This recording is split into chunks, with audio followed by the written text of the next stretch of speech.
महिलांसाठी जे विधेयक आणलं होतं ते नामंजूर झालंय. काँग्रेसने त्याच्यावर टीका केली की या बिलाच्या आडून मोदी सरकार वेगळे काम करू पाहतं. मग मला सांगा की आज काँग्रेसनी नारी शक्ती वंदन अधिनियम हे बिल नामंजूर झाल्यानंतर जो जल्लोष केला तो कशाचा होता?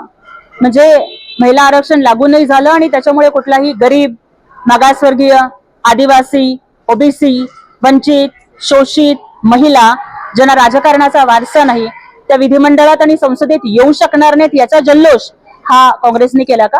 त्यासाठी प्रियांका गांधींनी पीसी घेतली का? त्या स्वतः सुद्धा एक महिला आहे. राहुल गांधीजींच्या घरामध्ये 2 महिला खासदार आहेत, त्यांची आई आणि त्यांची बहीण.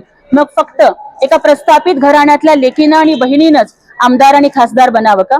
एका बाजूला हे लोक आहेत की जे महिला आरक्षणाचा विरोध करतात आणि दुसऱ्या बाजूला माननीय एकनाथजी शिंदे साहेबांच्या सारखे लोक आहेत की जे कोणतेही आरक्षण नसताना राज्यसभेमध्ये माझ्यासारख्या सर्वसामान्य महिलेला पाठवलं आणि आज राज्यसभेत शिवसेनेनं महिलांना 50% आरक्षण दिलंय. मोदी सरकारने लोकशाही कमकुवत करण्याचा आणि संघराज्य रचना बदलण्याचा कट रचला होता जो आम्ही हाणून पाडला असं प्रियंका गांधी म्हणतात. या लोकांनी लोकशाहीच्या बद्दल बोलणं हा सगळ्यात मोठा विनोद आहे. या लोकांनी लोकशाहीच्या बद्दल आणि संविधानाच्या बद्दल बोलणं म्हणजे 100 चूहे खाके बिल्ली हजको चली आहे.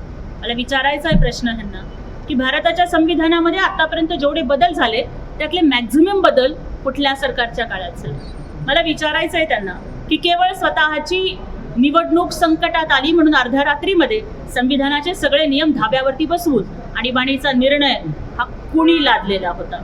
मला विचारायचं आहे ह्या लोकांना की मिनी कॉन्स्टिट्यूशन म्हणवलं जावं इतका मोठं संविधान संशोधन हे कुठल्या पक्षाने केलं होतं? मला विचारायचं आहे ह्या लोकांना की जेव्हा भारतरत्न डॉक्टर बाबासाहेब आंबेडकर ज्यांची जयंती आपण सगळेजण या एप्रिल महिन्यामध्ये साजरी करतोय, त्यांनी जेव्हा महिलांच्या हक्कासाठी हिंदू कोड बिल आणलं होतं तेव्हा त्यांना विरोध कोणत्या पक्षाने केला होता आणि कुणामुळे बाबासाहेबांना कायदेमंत्री पदाचा राजीनामा द्यावा लागला होता?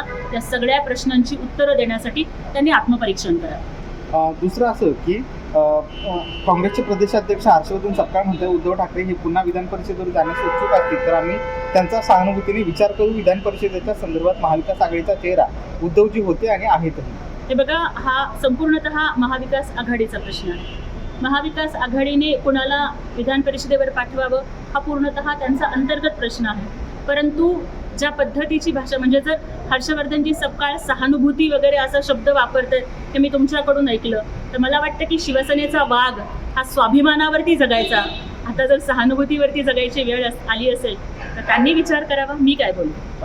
दुसरा शेवटचा प्रश्न असा आहे तुम्ही ज्या समाजातून येतात त्या समाजाच्या लोकांकडून काही मोर्चाच्या संदर्भात चर्चा केली असते कारण की उपवर्गीकरणाचा जो काही मुद्दा आहे तो समोर येतोय. उपवर्गीकरणामुळे आरक्षणाला हात घातला जातोय. आंबेडकरी समाजाचं जे काही आरक्षण आहे ते काढलं जातंय असा आरोप केला जातोय. त्यात कितपत तथ्य आहे आणि तुमची भूमिका काय? बघा, माझ्या समाजाचे प्रश्न, माझ्या समाजाच्या वेदना यांच्याशी मी पूर्णतः प्रामाणिक आहे. मी ज्या समाज घटकातून येते, ज्या बाबासाहेबांच्या चळवळीनं मला हा आत्मसन्मान दिला, आत्माभिमान दिला आणि त्यांच्यामुळं सडकपासून ते संसदपर्यंतचा सफर मी फक्त संविधानामुळे करू शकले. समाजामध्ये जर या प्रश्नाबद्दल अस्वस्थता असेल तर मी स्वतः त्यांच्यापर्यंत जाईन.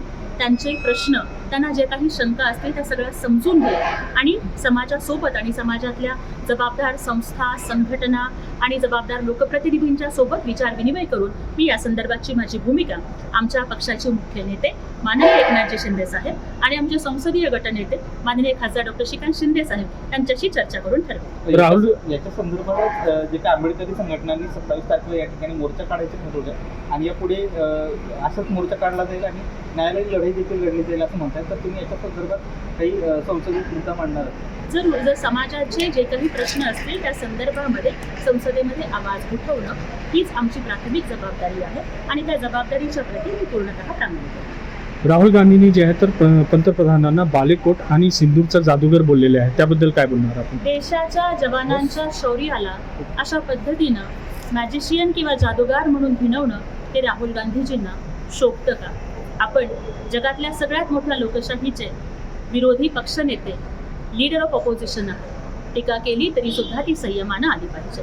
मला सांगा की जे देशाचे जवान देशाच्या रक्षणासाठी स्वतःच्या प्राणांची बाजी लावतात, अनेक जण शहीद होतात, स्वतःचं रक्त सांडतात, त्यांच्या पत्नीच्या कपाळावरचं कुंकू पुसलं जातं, त्यांच्या हौतात्म्याला तुम्ही जर अशा पद्धतीनं हिणवणार असाल त्याची चेष्टा करणार असाल तर देश तुम्हाला माफ करणार नाही.